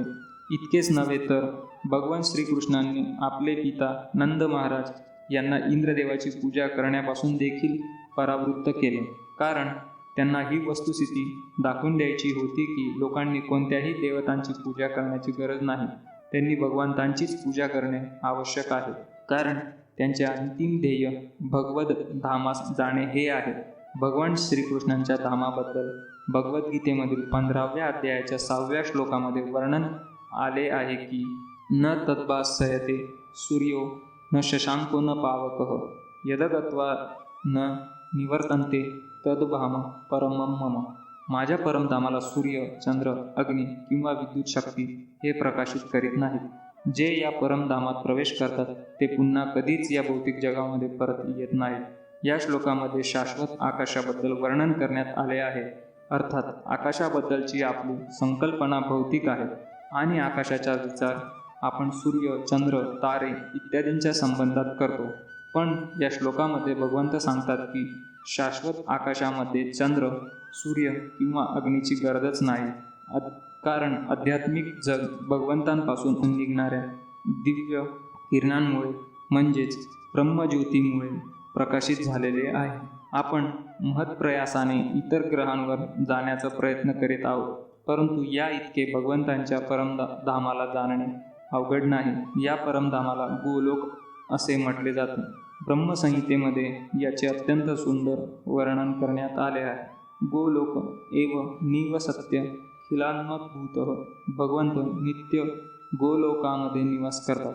तरीसुद्धा या जगातूनही आपण त्यांना गाठू शकतो आणि यासाठीच भगवंत आपल्या मूळ सच्चिदानंद विग्रह रूपामध्ये आवर्ती होतात. जेव्हा ते आपले स्वरूप प्रकट करतात तेव्हा ते कसे दिसतात याबद्दल तर्क करणे व्यर्थ आहे. अशा प्रकारच्या काल्पनिक तर्कवितर्कांना टाळण्यासाठीच भगवंत जेव्हा अवतरित होतात तेव्हा ते स्वतःच्या मूळ श्यामसुंदर रूपामध्ये अवतरित होतात. दुर्दैवाने ज्यावेळी भगवंत आपल्यापैकीच एक म्हणून अवतीर्ण होतात आणि एका मानवाप्रमाणेच लीला करतात तेव्हा अल्पबुद्धी लोक त्यांचा उपहास करतात. परंतु असे असले तरी भगवंतांना आपण आपल्यापैकीच एक आहोत असे समजू नये. भगवंत स्वतः सर्व शक्तिमान असल्याने ते आपल्या समक्ष स्वतःच्या मूळ रूपात प्रकट होऊन लीला करतात. त्यांच्या या लीला गोलोकामधील लीलांप्रमाणेच असतात. दिव्य आध्यात्मिक आकाशातील दैदिप्यमान किरणांप्रमाणे अत्यंत ग्रहलोक आहेत. परमधाम कृष्णलोकामधून ब्रह्मज्योतीचे किरण उत्सर्जित होतात व या किरणांमध्ये आनंदमय चिन्मय असे दिव्य ग्रहलोक तरंगत असतात. भगवंत सांगतात की न तद्भासयते सूर्यो न शशांको न पावकः यदगत्वा न निवर्तन्ते तद्भाम परमं मम. जो या आध्यात्मिक दिव्य विश्वामध्ये जातो त्याला पुन्हा या भौतिक विश्वामध्ये येण्याची गरज नाही. भौतिक विश्वामधील चंद्रच काय तर अत्युच्च अशा ब्रह्मलोकामध्ये जरी आपण पोहोचलो तरी आपल्याला जन्म, मृत्यू, वृद्धत्व आणि व्याधी या व्यवस्था आढळतात. भौतिक जगतातील कोणत्याही ग्रह या 4 अवस्थांपासून मुक्त नाही. जीव हे एक ग्रहावरून दुसऱ्या ग्रहावर भ्रमण करीत असतात, पण ते आपल्या इच्छेनुसार कोणत्याही यंत्राच्या सहाय्याने प्रवास करू शकत नाही. आपल्याला एका ग्रहावरून दुसऱ्या ग्रहावर जायचे असल्यास त्यासाठी विशिष्ट पद्धती आहे. याचाही उल्लेख गीतेमध्ये करण्यात आला आहे. यान्ति देवव्रता देवान पितॄन यान्ति पितुव्रतः. आंतरग्रहीय प्रवासासाठी यंत्राची आवश्यकता नाही. गीता सांगते की यान्ति देवव्रत देवान. चंद्र, सूर्य आणि इतर उच्चस्तरीय ग्रहांना स्वर्गलोक म्हटले जाते. ग्रह मालिकांच्या उच्च, मध्य आणि निम्न अशा 3 निरनिराळ्या पातळ्या आहेत. पृथ्वी हा ग्रह मध्य पातळीमध्ये येतो. भगवद्गीता आपल्याला कोणत्याही उच्चतर ग्रहावर अत्यंत सहजपणे कसे जावे याबद्दल सांगते की यान्ति देवव्रता देवान. एखाद्याने विशिष्ट ग्रहावरील विशिष्ट अशा देवतेची उपासना करावी आणि याप्रमाणे चंद्र, सूर्य किंवा इतर कोणत्याही उच्चतर ग्रहाची प्राप्ती करावी. तरी पण भगवद्गीता आपल्याला भौतिक जगातील कोणत्याही ग्रहावर जाण्याचा सल्ला देत नाही. कारण जरी भौतिक जगातील अत्युच्च अशा ब्रह्मलोकामध्ये आपण कोणत्याही यांत्रिक साधनाच्या सहाय्याने 40,000 वर्षाचा प्रवास करून गेलो तरी आपल्याला जन्म, मृत्यू, जरा आणि व्याधी हे भौतिक ताप आढळतीलच. परंतु जो सर्वच अशा कृष्ण लोकाची किंवा आध्यात्मिक विश्वातील इतर कोणत्याही ग्रह लोकाची प्राप्त करतो त्याला हे भौतिक ताप त्या ठिकाणी आढळणारच नाही. आध्यात्मिक विश्वातील इतर ग्रह लोकांमध्ये जो सर्वोच्च लोक आहे त्याला गोलोक वृंदावन असे म्हटले जाते व हे आदिपुरुष भगवान श्रीकृष्ण यांचे मूळ निवासस्थान आहे. हे सर्व ज्ञान भगवद्गीतेमध्ये देण्यात आले आहे आणि यातील उपदेशाद्वारे आपण या भौतिक जगातून सुटून खऱ्या आनंदमयी अशा आध्यात्मिक विश्वातील जीवनाला सुरुवात कशी करावी याची माहिती देण्यात आली आहे. भगवद्गीतेतील 15व्या अध्यायामध्ये भौतिक जगाचे वास्तविक वर्णन करण्यात आले आहे. त्या ठिकाणी भगवंत सांगतात की ऊर्ध्व मूलमदः शाखमश्वत्थं प्राहुर्व्ययं छंदांसी यस्य पर्णानि यस्यं वेदस वेदवीत. या ठिकाणी भौतिक जगाची तुलना एका वृक्षाशी केली आहे. त्याची मुळे वर आणि शाखा खाली आहेत. आपल्याला मुळे वर असणाऱ्या वृक्षाचा अनुभव आहे. जर मनुष्य नदी तीरावर किंवा तलावाच्या तीरावर उभा राहिला तर पाण्यामध्ये प्रतिबिंबित झालेला वृक्ष त्याला उलटा दिसेल. अशा वृक्षांच्या फांद्या खाली तर मुळे वर दिसतील. त्याचप्रमाणे भौतिक जगत सत्याची छाया आहे. छायेमध्ये सत्यता अथवा वास्तविकता नसते, पण छायेवरून आपल्याला सत्याच्या आणि वास्तविकतेच्या अस्तित्वाची जाणीव होऊ शकते. वाळवंटामध्ये पाणी नसते, पण मृगजळावरून आपल्याला पाणी नावाची गोष्ट अस्तित्वात आहे याची जाण होते. भौतिक जगामध्ये पाण्याचा अभाव आहे, आनंदाचा अभाव आहे, पण पाणीरूपी वास्तविक आनंद हा आध्यात्मिक जगतामध्येच आहे. भगवंत आपल्याला वैकुंठ जगताची प्राप्ती पुढील पद्धतीने करून घेण्याचे सुचवितात. निर्माण मोहा जितसंग दोषा अध्यात्मनित्या विनिवृत्त कामः द्वंद्वैन विर्मुक्तः सुखदः हंस नैर्य छन्त्यमूढः पदमव्यम तत. पदम अव्ययम किंवा शाश्वत जगताची प्राप्ती फक्त जो निर्माण मोह आहे तोच करू शकतो. याचा अर्थ काय आहे? आपण सर्वजण विविध उपाधींच्या मागे लागलो आहोत. कुणाला साहेब बनायचे आहे, कुणाला मालक बनायचे आहे, कुणाला अध्यक्ष, तर कुणाला श्रीमंत, तर कुणाला राजा आणि कुणाला काय बनण्याची इच्छा असते. जोपर्यंत आपण या उपाधींवर आसक्त असतो आणि तोपर्यंत आपण या शरीरावर आसक्त असतो, कारण या उपाधी फक्त शारीरिक स्तरावरच लागू पडतात. पण आपण म्हणजे हे शरीर नाही हे जाणून घेणे ही आध्यात्मिक साक्षात्काराची पहिली पायरी आहे. आपण भौतिक प्रकृतीच्या 3 गुणांच्या संसर्गात आहोत, पण भगवद्गीतेद्वारे आपण यातून अनासक्त झाले पाहिजे. जर आपण भगवद्गीतेमध्ये आसक्त झालो नाही तर आपण भौतिक प्रकृतीच्या 3 गुणांपासून अनासक्त राहू शकत नाही. उपाधी आणि आसक्ती ही आपल्यातील काम, वासना आणि भौतिक प्रकृतीवर प्रभुत्व गाजविण्याच्या इच्छेमुळेच असते. जोपर्यंत आपण भौतिक प्रकृतीवर स्वामित्व गाजविण्याच्या इच्छेचा त्याग करीत नाही तोपर्यंत सनातन धाम किंवा भगवत धामामध्ये आपण प्रवेश करू शकण्याचा प्रश्नच उद्भवत नाही. भ्रामक भौतिक उपभोगाच्या आकर्षणामुळे जो गोंधळून जात नाही आणि जो भगवत सेवेमध्ये रत झाला आहे तसेच तोच अशा अविनाशी शाश्वत धामाची प्राप्ती करू शकतो. याप्रमाने स्थित झालेल्या सहजपणे परमधामाची प्राप्ती करू शकतो. भगवद्गीतेमध्ये अन्यत्र सांगण्यात आले आहे की अव्यक्तोक्षर त्युक्त स्तमाहुं परमां गतिं यम प्राप्य न निवर्तन्ते तद्धामं परमं मम. अव्यक्त म्हणजे प्रकट न झालेले. आपल्याला संपूर्ण भौतिक जगताचेही ज्ञान झालेले नाही.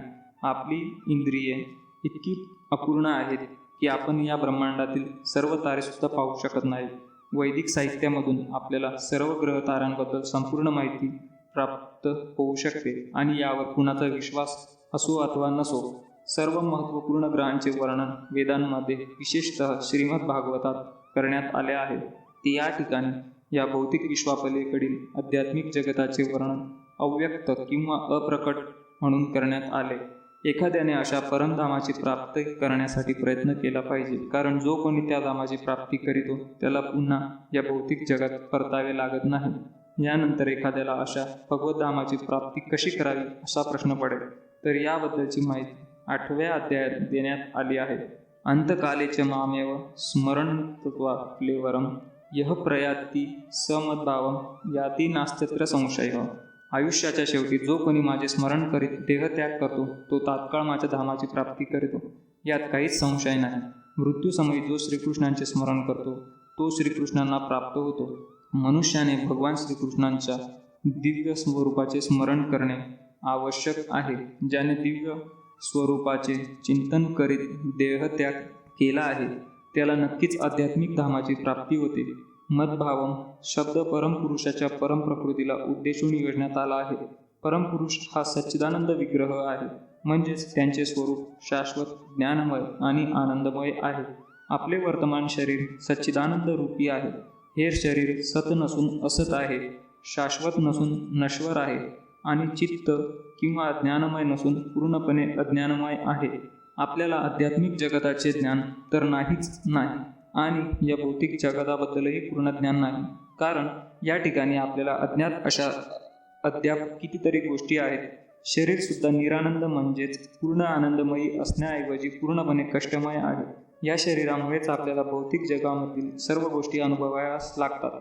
पण जो भगवान श्रीकृष्णांचे स्मरण करीत शरीराचा त्याग करतो त्याला तात्काळ सच्चिदानंद शरीराची प्राप्ती होते.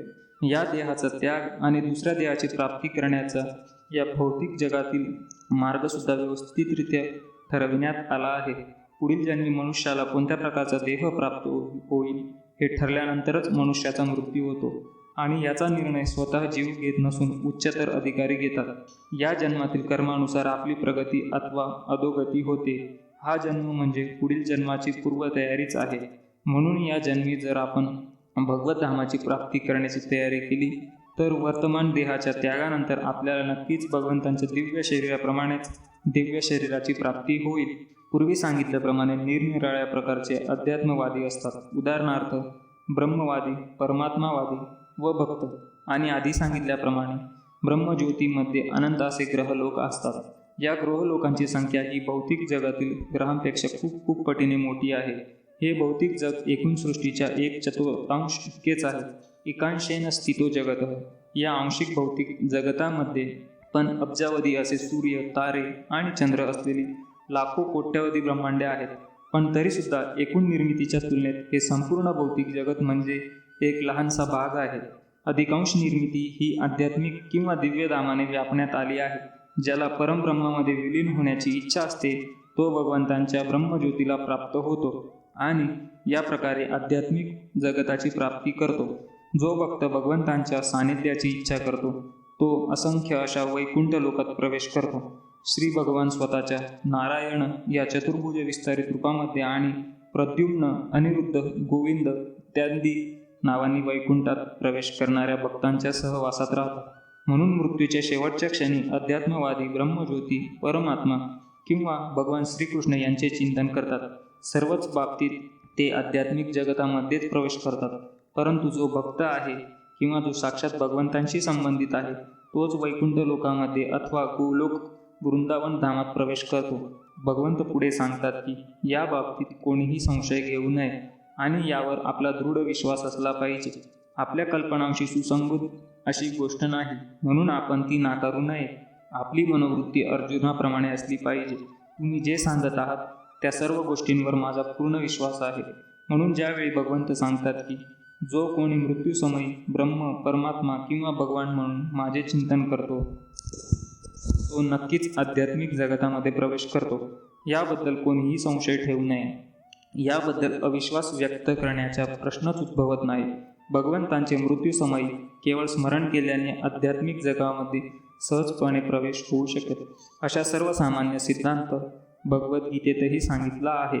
ययं वापी स्मरण भावं त्यजत्यन्ते कलेवरं तं तमेवैति कौन्तेय सदा तद्भाव भावितः.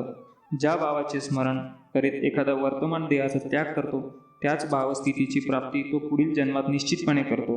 ही भौतिक प्रकृती म्हणजे भगवंतांच्या अनेक शक्तींपैकी एक शक्तीची अभिव्यक्ती आहे हे आपण जाणणे आवश्यक आहे. विष्णू पुराणामध्ये भगवंतांच्या संपूर्ण शक्तीचे विवेचन करण्यात आले आहे.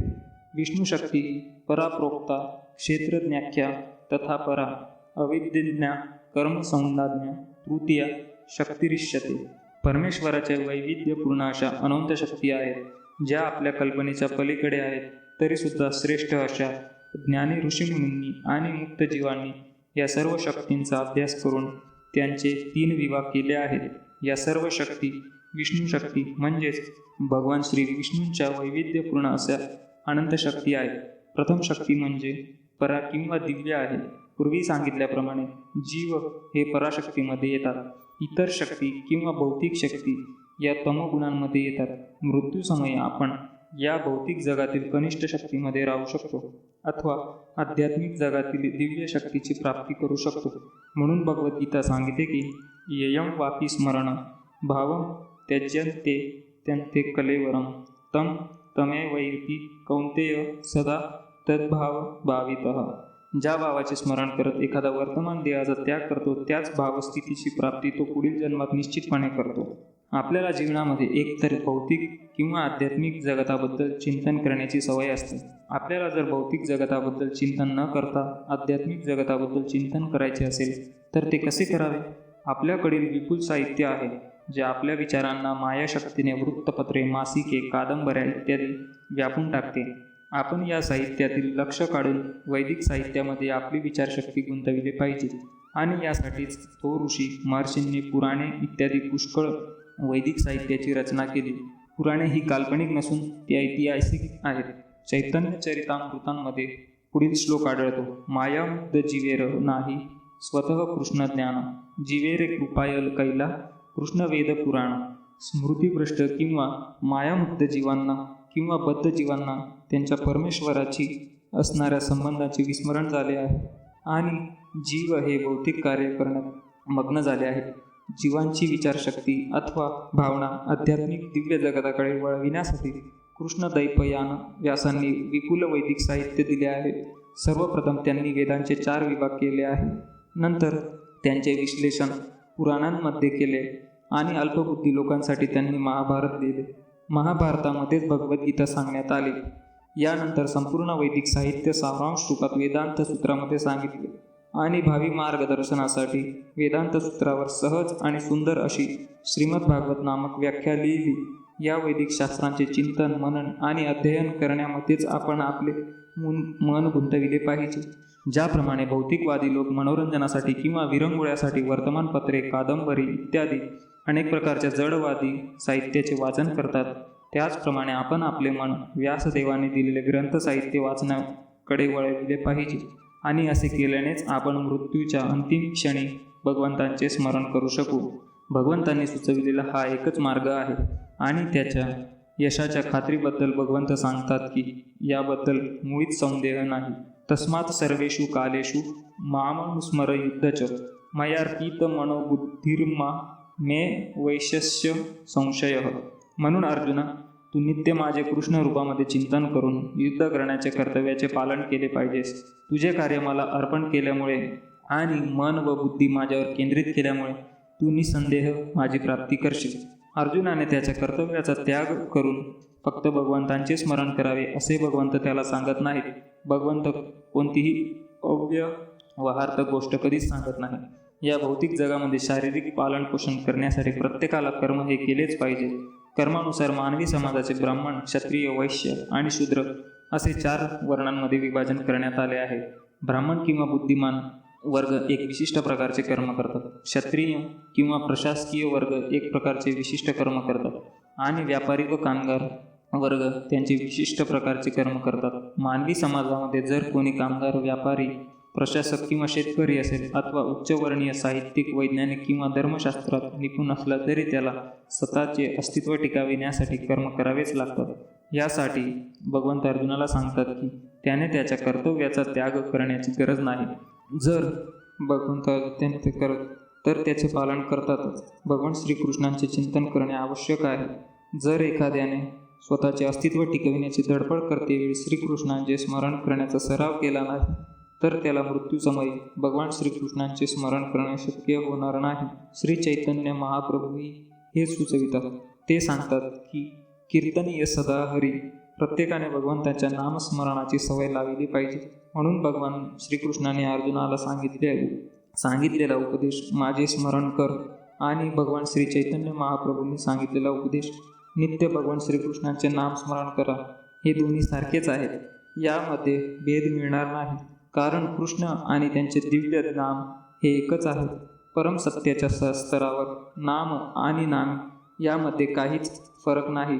म्हणून नित्य दिवसातील 24 तास भगवंतांचे नामस्मरण करून त्यांचे चिंतन करण्याचा अभ्यास केला पाहिजे. तसेच आपल्या जीवनातील सर्व कर्मे अशा रीतीने केले पाहिजेत की आपण त्यांचे नित्य स्मरण करू शकू. हे कसे शक्य आहे? तर आचार्यजन या बाबतीत पुढील प्रमाणे उदाहरण देतात. जर एखादी विवाहित स्त्री परपुरुषावर आसक्त असेल किंवा एखादा पुरुष स्वतःच्या पत्नी व्यतिरिक्त परस्त्रीवर आसक्त असेल तर या प्रकारची आसक्ती अत्यंत प्रबळ असते. अशा व्यक्ती आपल्या प्रियतमाबद्दल सतत चिंतन करीत असतात. अशी पत्नी ज्यावेळी आपली नित्यगृहकृत्ये करीत असते तेव्हा सुद्धा ती आपल्या प्रियकराला कसे भेटावे याबद्दल चिंतन करीत असते. वस्तुतः ती स्वतःची गृहकृत्ये इतके काळजीपूर्वक करीत असते की तिच्या पतीला सुद्धा तिच्याबद्दल संशय निर्माण होऊ नये. याचप्रमाणे आपण आपले परमप्रिय श्रीकृष्ण यांचे सतत चिंतन केले पाहिजे आणि त्याचबरोबर आपले भौतिक कर्मसुद्धा योग्य आणि व्यवस्थित रीतीने पार पाडले पाहिजे. पण यासाठी उत्कट प्रेमभाव असणे आवश्यक आहे. आपल्याला भगवंतांबद्दल उत्कट प्रेम असेल तरच आपण आपले कर्मही योग्य रीतीने करू शकतो व तसेच त्यांचे नित्य चिंतनही करू शकतो. परंतु अशा उत्कट प्रेमाचा विकास आपण केला पाहिजे. उदाहरणार्थ, अर्जुन सतत श्रीकृष्णांचे चिंतन करीत होता. श्रीकृष्णांचा नित्य सहचर होता. त्याचप्रमाणे तो योद्धाही होता. श्रीकृष्णाने त्याला युद्धत्याग करून ध्यानधारणेसाठी अरण्यात जाण्याचा सल्ला दिला नाही. जेव्हा भगवान श्रीकृष्णांनी योग पद्धतीने अर्जुनाला वर्णन केले तेव्हा अर्जुन म्हणतो की या योग पद्धतीचे पालन करणे हे आपल्या अवाक्यापलीकडे आहे.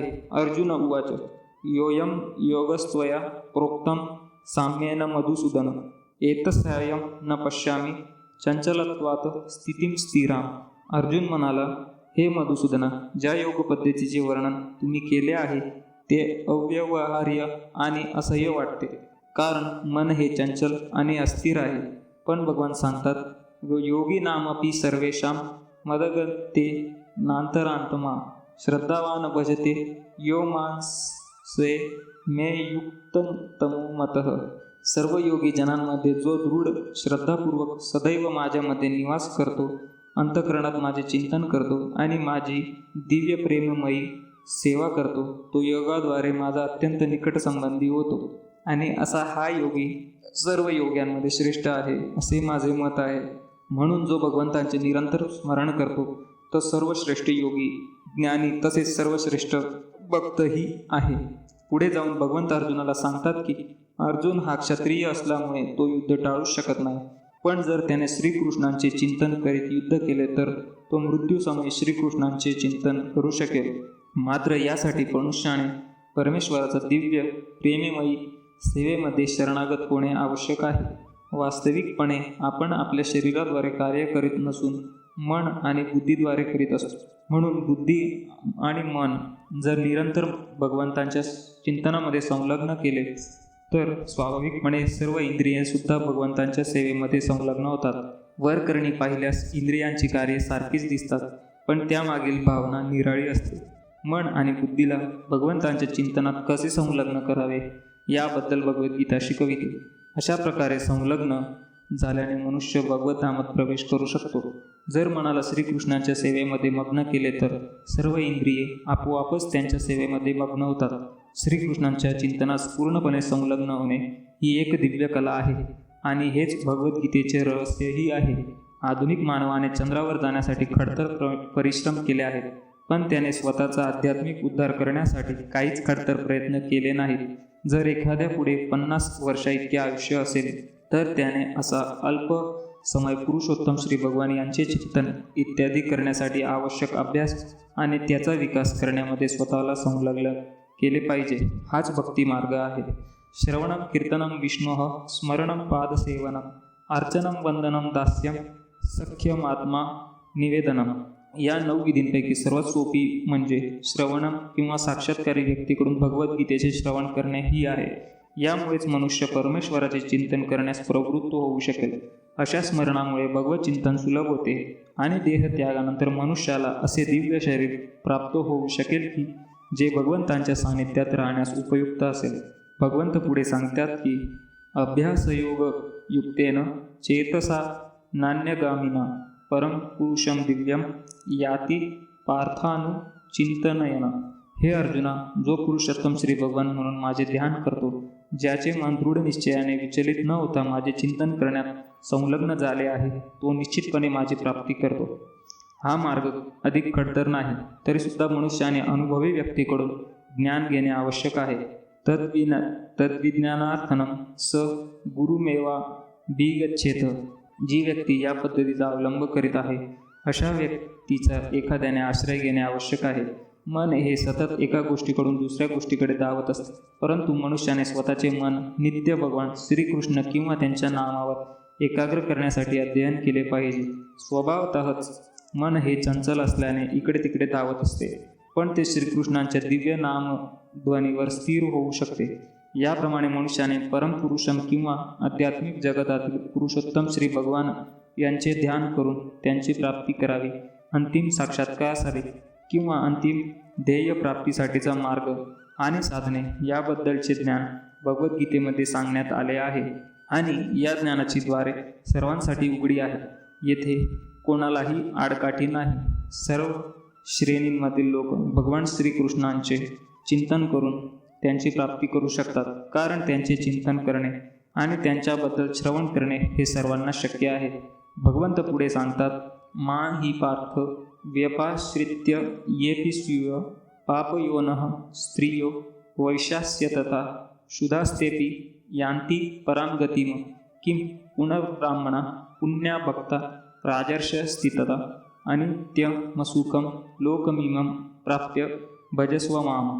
याप्रमाणे भगवंत सांगतात की एक पती स्त्री, शूद्र कामगार किंवा कनिष्ठ स्तरावरील मनुष्यसुद्धा परमसत्याची प्राप्त करू शकतो. त्यासाठी मनुष्याकडे प्रगत बुद्धिमत्ता असलीच पाहिजे असे नाही. मुख्य मुद्दा आहे की जो कोणी भक्तियोगाचे सिद्धांत स्वीकारतो आणि भगवंतांना जीवनाचे सर्वस्व, सर्वोच्च लक्ष्य किंवा अंतिम ध्येय मानतो, तो आध्यात्मिक जगतामध्ये भगवंतांची प्राप्ती करू शकतो. जर एखाद्याने भगवद्गीतेमध्ये प्रतिपादित केलेल्या सिद्धांताचे पालन केले तर तो आपले जीवन कृतार्थ करू शकतो आणि जीवनातील सर्व समस्यांचे उत्तर त्याला मिळते. हेच भगवद्गीतेचे सार सर्वस्व आहे. सारांश रूपात ज्याने वाचन मनुष्याने अत्यंत काळजीपूर्वक केले पाहिजे असे भगवद्गीता हे एक दिव्य साहित्य आहे. गीता शास्त्रमिदं पुण्यम ये पठेत प्रयतः पुमान. जी व्यक्ती भगवद्गीतेमधील उपदेशांचे पालन करते ती जीवनातील सर्व दुःखे आणि चिंता यामधून मुक्त होते. भय शोकादी वर्जित. सर्व प्रकारच्या भयांपासून अशी व्यक्ती मुक्त होऊ शकते व तिचा पुढील जन्म आध्यात्मिक असू शकतो. यापुढील लाभ सुद्धा यामध्ये आहे. गीताध्ययन शीलस्य प्राणायामपरस्य च नैव संती ही पापानी पूर्वजन्मकृतानी च. जर मनुष्याने भगवद्गीतेचे प्रामाणिकपणे व पूर्ण गांभीर्याने अध्ययन केले तर भगवंताच्या कृपेने त्याचा पूर्ण जन्मातील दुष्कर्माचा त्याच्यावर किंचितही परिणाम होत नाही. भगवद्गीतेच्या शेवटच्या भागामध्ये भगवंत स्पष्टपणे घोषणा करतात की सर्व धर्मान परित्यज्य मामेकं शरणं व्रज अहं त्वां सर्वा पापेभ्यो मोक्षयिष्यामि मा शुचः. सर्वविध प्रकारच्या धर्माचा त्याग कर आणि फक्त मला शरण ये. मी तुझी सर्व पापकर्मातून मुक्तता करेन. याबद्दल तू भय बाळगू नकोस.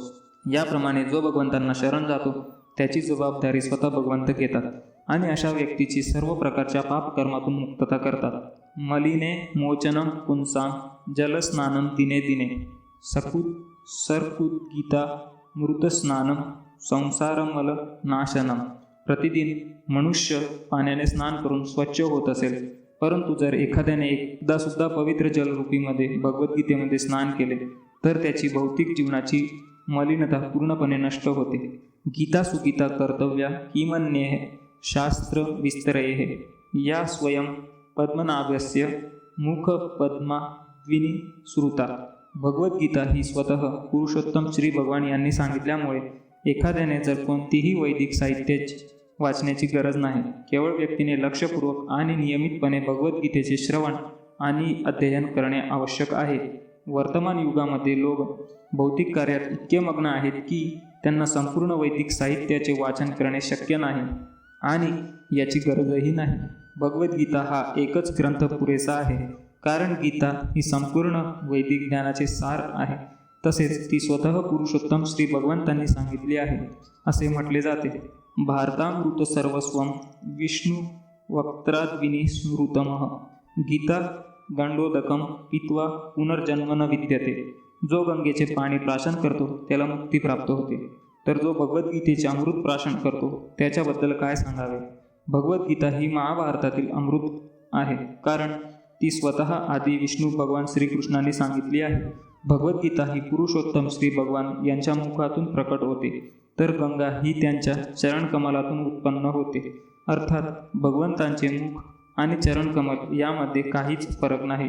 पण निपक्षपाती दृष्टिकोनातून पाहिल्यास आपल्याला हे लक्षात येईल की भगवद्गीता ही गंगाजलापेक्षाही अधिक महत्त्वपूर्ण आहे.